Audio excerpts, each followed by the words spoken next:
Sam Fisher. This time, you're going deep undercover. I used to be a hero. Now I'm a wanted man.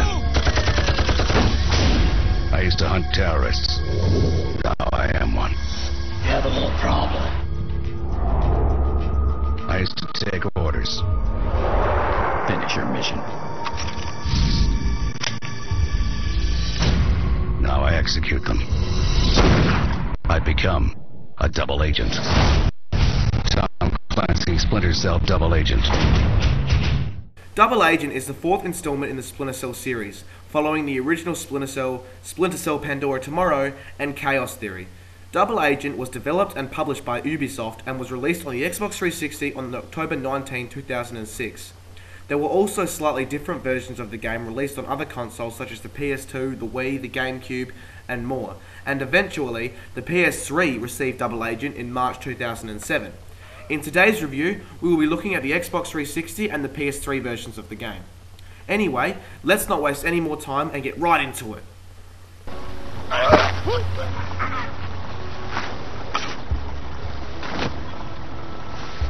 Story for this game. Whilst on a mission to Iceland, Sam is pulled out early and learns that his daughter Sarah has been killed in a car accident. He obviously doesn't take it very well and is both angry and depressed for quite some time. Third Echelon soon discovers that a terrorist group known as the JBA, or John Brown's Army, is operating in New York City and they want to take it down. So they arrange to have Sam Fisher placed in jail in order to befriend a fellow inmate who is currently a member of the JBA, known as Jamie Washington. Thus why this game is called Double Agent. The story in this game is actually pretty good. Although it is primarily told through cutscenes during loading sequences, it really helps the player keep track of what's going on. What makes the story even more gripping is often the player is given a choice of Sam's actions, each choice resulting in a different outcome. So, however, rather than me just sit here and try to explain it to you, I thought it would be better if I just showed you one particular occasion. So let's take a look.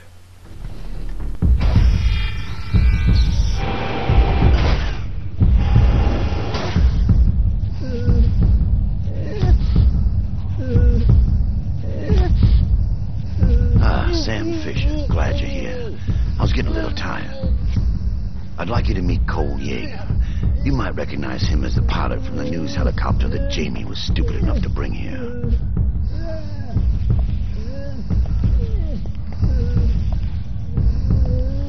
Here you go. What do you want me to do with this? What do you think? Oh,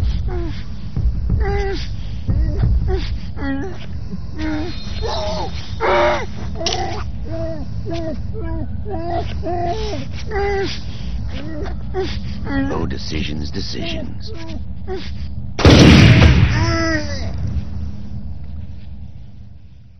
There are choices like that throughout the game. Whilst each result doesn't change the overall plot too dramatically, it definitely adds some bizarre, unexpected twists and definitely helps keep the player engrossed in what's going on, as well as adding tremendous replay value to the game, which I'll talk about later. Presentation for this game. The visuals in this game are great. The textures are well detailed, the animations are very fluent, and everything just looks great in general. The frame rate is consistent, even in the more full-on situations, and the character models just look awesome. Each mission places you in a different locale, and each looks and feels the part, with my favourite being the Cozumel Mexican cruise ship. Not only are the graphics on this game well done, but the audio presentation is also above average. One issue I do have though, is often you find that the animations such as mouth movement and body gestures aren't in sync at all with the associated audio. Whilst it's not a game-breaking issue, it certainly could have been improved. Here, let me demonstrate what I mean.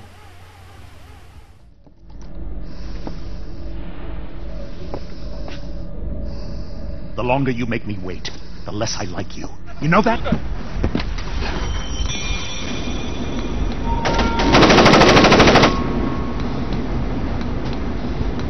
Gameplay for this game.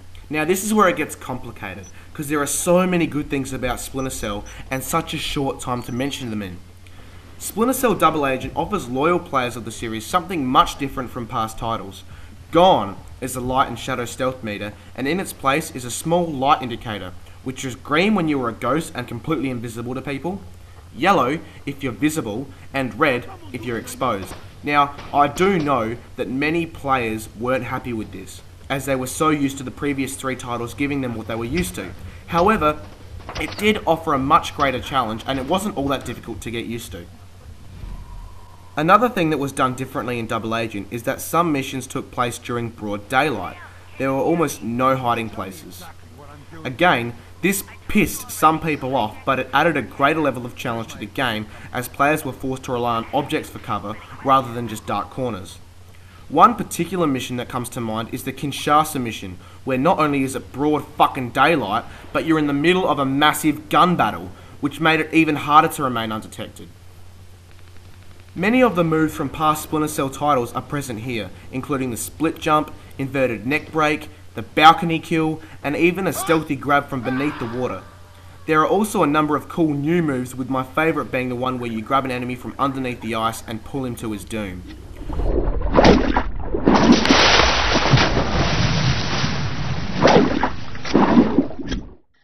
You will even find yourself swimming underwater and even skydiving to your next objective. Now that's fucking cool. By far, the biggest aspect of this game's gameplay is the ability to choose between objectives in order to gain trust from both the JBA and the NSA. By completing missions for the JBA, you gain their trust. However, at the same time, you lose some trust from the NSA, and the same goes for completing objectives for the NSA as opposed to the JBA. The aim of the game is to keep both sides happy for the duration of the plot. Otherwise, mission failure. So therefore, the choices you make are paramount in this game, which really adds to the suspension that this game provides. I also mentioned before that some choices you make affect the direction of the plot. Well, that is true, which adds a tremendous amount of replay value to the game, as you can go back and replay missions, make a different decision, and see the alternative results.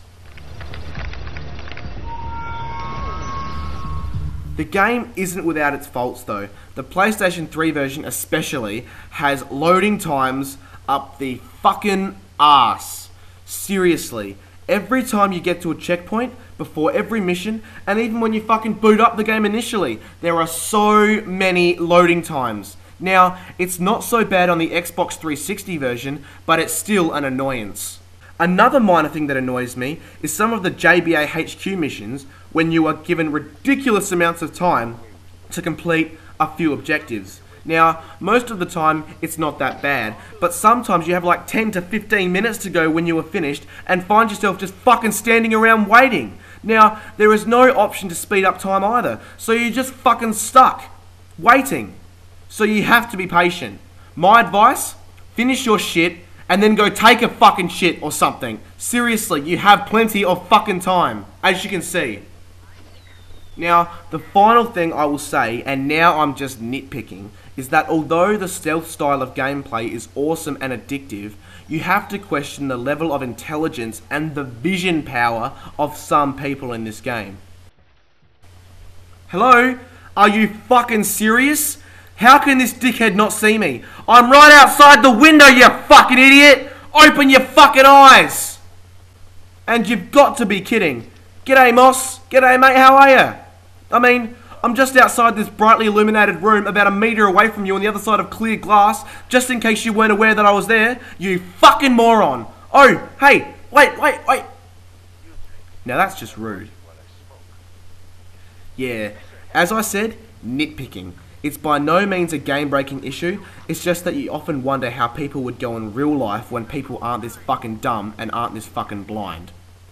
Now, as for the online multiplayer, I never really played it, so I can't review it. So I'm not even going to pass comment on it, okay? So if you're wondering why there's no mention of the online multiplayer in here, it's because I never fucking played it.